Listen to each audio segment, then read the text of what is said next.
पापा।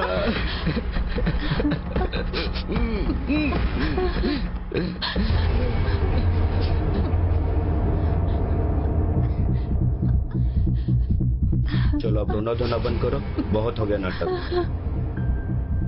Inspector, mind your language. आप हमारे इमोशन को नाटक कह रहे हैं। हम पे क्या बीत रही है आपको क्या पता? I have lost my father. और मैंने फादर इन लॉ खोया है। और आप है कि सॉरी मैडम, आपको बुरा लगा हो तो, लेकिन आज के जमाने में माँ बाप के बच्चे कोई रोता नहीं है, मतलब सिर्फ फॉर्मेलिटी खातिर रोता है। Am I right? You are right sir.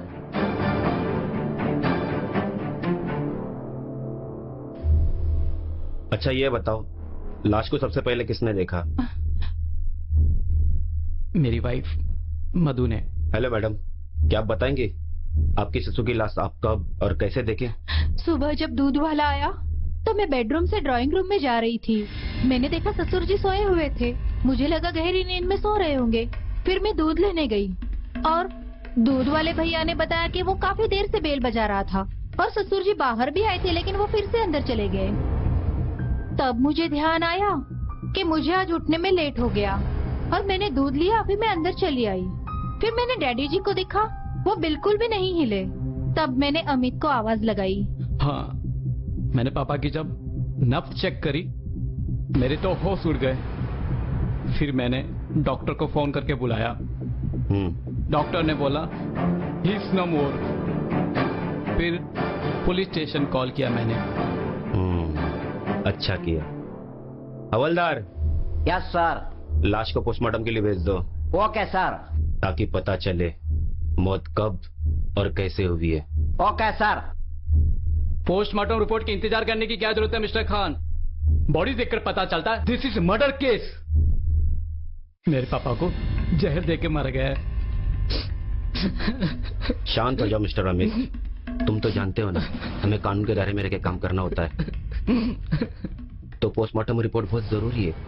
एक दिन का तो सवाल है, कल जैसी पोस्टमार्टम रिपोर्ट मेरे हाथ में आ जाएगी मैं आप दोनों का स्टेटमेंट ले लूंगा। ठीक है? ठीक है, हम आपको कोऑपरेट करेंगे। थैंक्स। अब मैं चलता हूँ, कल मिलेंगे। मोरे। Yes sir. बॉडी को पोस्टमार्टम भेजने के बाद पुलिस स्टेशन में आ जाना। Okay sir. चलता हूँ।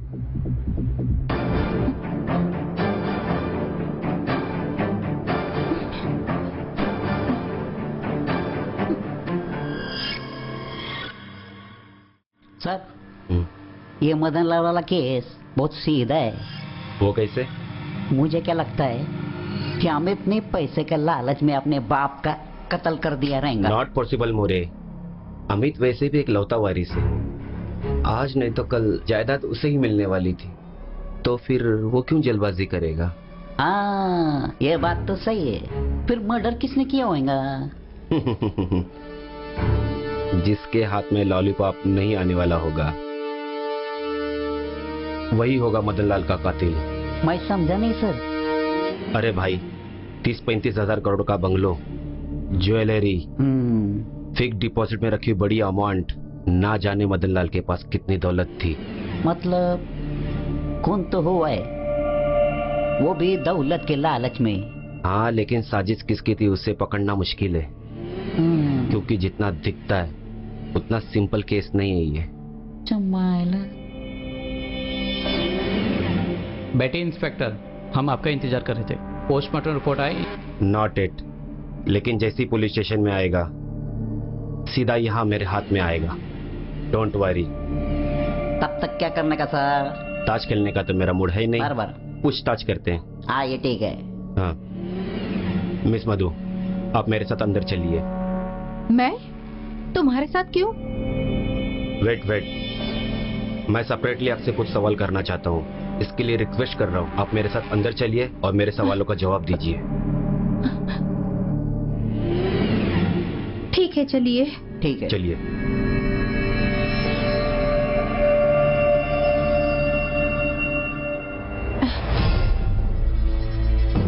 मधु जी, आप जो भी कहेंगे वो कांस्टेबल मोरे नोट करेगा। Yes sir. ताकि हमारे रिकॉर्ड में आपका स्टेटमेंट रहे। ओके? ओके। पूछिए, आपको क्या पूछना है? मुझे आपके ससुर जी यानी कि मदन लाल जी के बारे में कुछ बताइए। I mean, उनके आप लोगों के साथ कैसे ताल्लुकात थे? उनकी किसी के साथ दुश्मनी थी? वो इंसान कैसे थे, वगैरह वगैरह। इंसान? ऐसे लोगों को ना सर इंसान नहीं हैवान कहा जाता है। क्या बात कर रही हो? जी हाँ, एक नंबर का मादरचोद बुड्ढा था वो। चंबा, हमेशा उसके सीने में आग लगी रहती थी। मुझे अपनी वासना भरी निगाहों से सिर्फ घूरता रहता था बुड्ढा।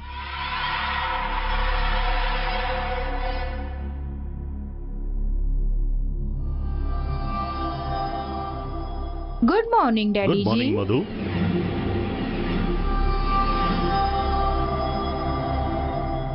वाह क्या बड़े।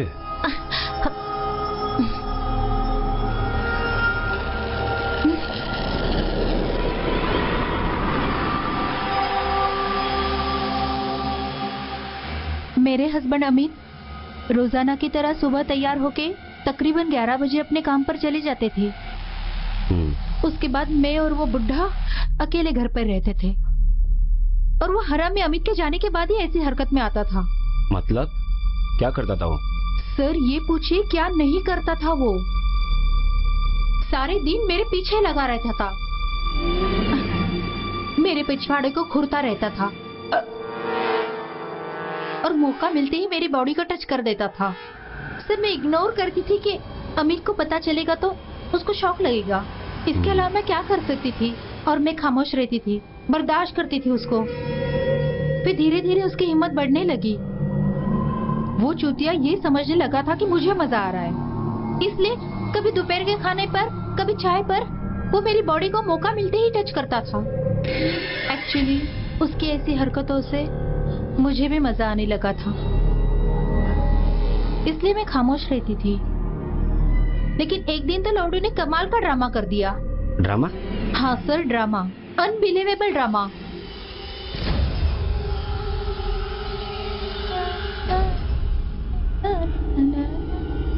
मधु, मैं तुमसे कुछ बात करना चाहता हूँ। जी डैडी जी। मधु, अमित की माँ के देहांत के बाद मैं बिल्कुल अकेला सा हो गया हूँ। सीने में आग है लेकिन बुझाने वाला कोई नहीं।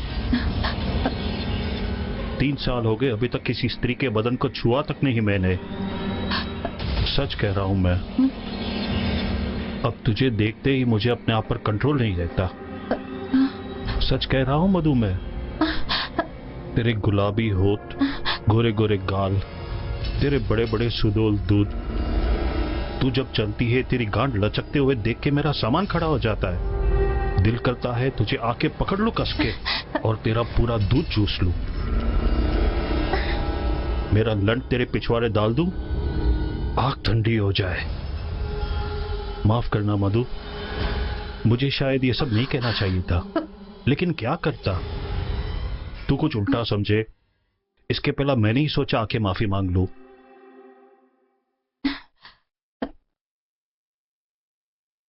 रोइए मत डैडी जी, इस उम्र में ये सब होता है और मुझे बिल्कुल भी बुरा नहीं लगा।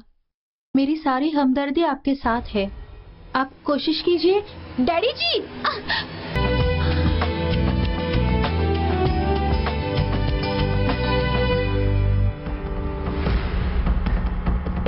Excuse me. Hello, inspector Khan speaking.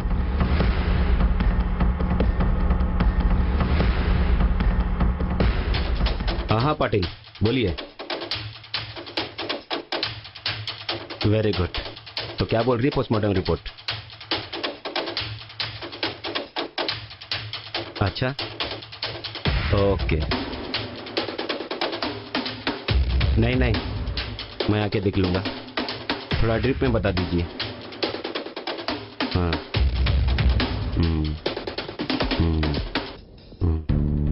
Okay okay, thank you. क्या रिपोर्ट है सर? रिपोर्ट तो वही है जो साफ साफ दिख रहा था। मतलब मर्डर? लेकिन कैसे?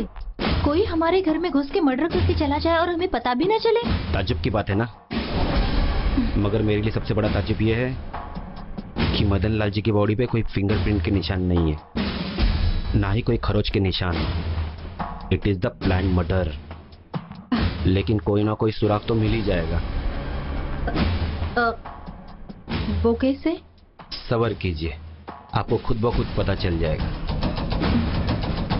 वैसे मैं आपको बता दूं कि खून पोटेशियम साइनाइड से किया गया है। पोटेशियम साइनाइड एक बहुत ही खतरनाक जहर है। फिर तो सुई की मदद से मदन लाल को जहर दिया होगा। एग्जैक्टली। इसके लिए तो बॉडी पे कोई निशान नहीं है। हाँ तो मैडम, यू कंटिन्यू। और बताओ आपके ससुर जी के कारनामे। बस फिर तब से दोपहर में मदन लाल और रात में अमित लेते थे। और मदन लाल भी कोई कम खिलाड़ी नहीं था। उसे सेक्स के इतने नए नए तरीके आते थे जो अमित को भी नहीं आते थे। बहुत लंबी रेस का घोड़ा था वो। इतनी देर तक सेक्स करता था। और वैसे भी औरत को तो यही चाहिए होता है ना। थोड़े टाइम बाद मुझे उसकी आदत हो गई। कुछ समय तक तो सब कुछ अच्छा चल रहा था, पर एक दिन अमित जल्दी घर आ गए। दरवाजा खुलते ही मुझे भनक लग गई थी कि अमित आ गए, और मैं घबरा गई कि अब क्या करूं, कैसे मदन लाल को अपने बेडरूम से बाहर निकालूं। अमित शूज उतारकर सीधा मेरे पास आने लगे और मैंने चीख कर उन्हें बाहर रुकने के लिए कहा। अमित की बात सुनकर ये मदन लाल बौखला गया, पर अमित अंदर नहीं आया और वो बाहर से ही छुपकर सब कुछ देखने लगे और मदन लाल नंगा ही बाहर भागा। अमित ने उसे ऐसे ही हालत में देख लिया था।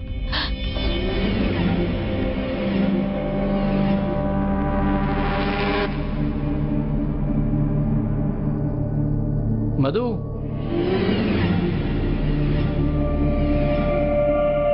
मधु। और उस रात सारी रात बुढ़ा मुझे चोटता रहा। बस बस, अब नहीं सुनना मुझे। क्या हुआ इंस्पेक्टर, आप अपसेट क्यों हो गए? सोच रहा हूँ, इतना धनवान और इतने गिरे हुए। सही कहा आपने।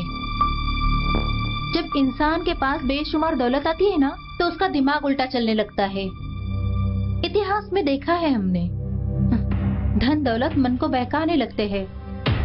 अच्छे बुरे का विवेक खो देता है इंसान। ठीक वैसे ही हुआ मदन लाल के साथ। आखिर जान गंवा दी ना उसने अपनी। अच्छा ये बताइए मिस मधु, इतने धनवान होकर भी आपके घर में कोई नौकर और चाकर नहीं है? बहुत सोच समझ के अमित ने ये फैसला लिया होगा। आप खुद सोचिए ना, जो आदमी अपने बहू के साथ रंग रंगलिया मना सकता है, वो किसी नौकरानी को छोड़ेगा क्या? उसके साथ भी अपने संबंध बनाता। और बेहतर ये है कि कोई थर्ड पार्टी हमारे बीच ना आए। ठीक है, थैंक्स फॉर कोऑपरेशन मिसेस मधु।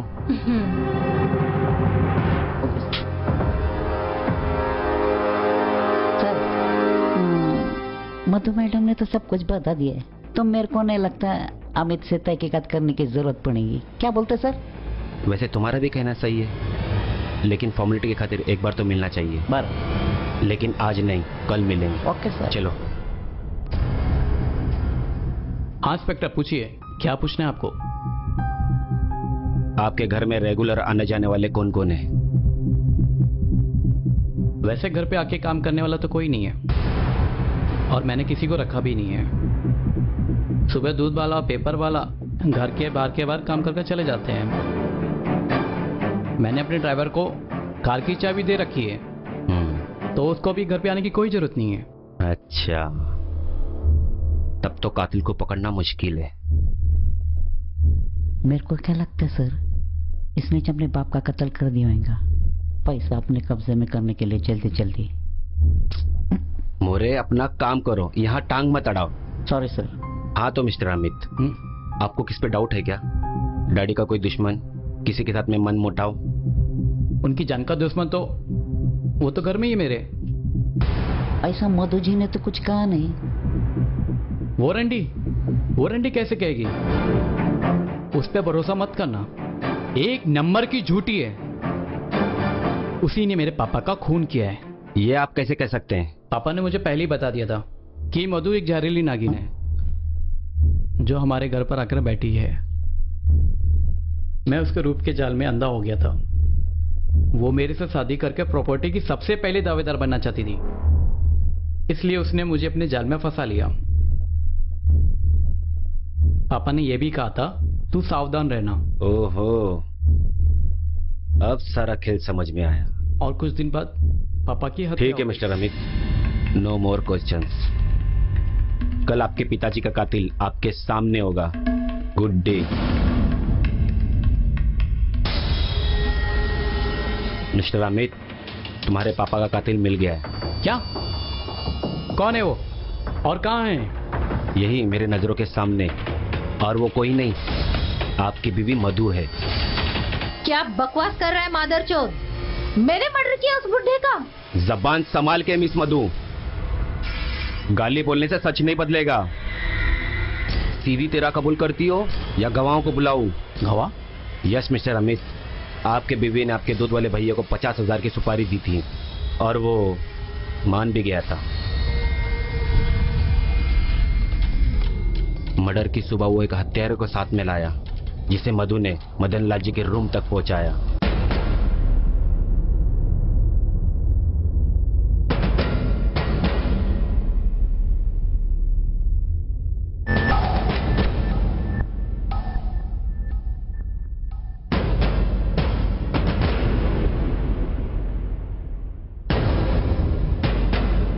हत्यारे ने सुई की नोक से मदन लाल जी की बॉडी में पोटेशियम साइनाइड इंजेक्ट किया।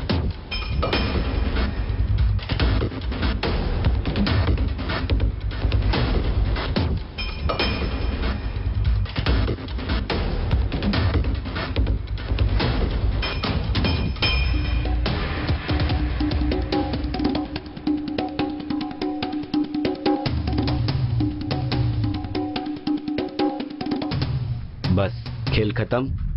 फिर लाश को दोनों ने उठाकर हॉल में रख दी। Rest you know. ये झूठ बोल रहा है, मनगढ़ंत कहानियां बना रहा है। अमित, तो मेरा विश्वास करो, इंस्पेक्टर झूठा है। अच्छा मोरे, तुकिराम को अंदर लेके आ। चले चल जाइले।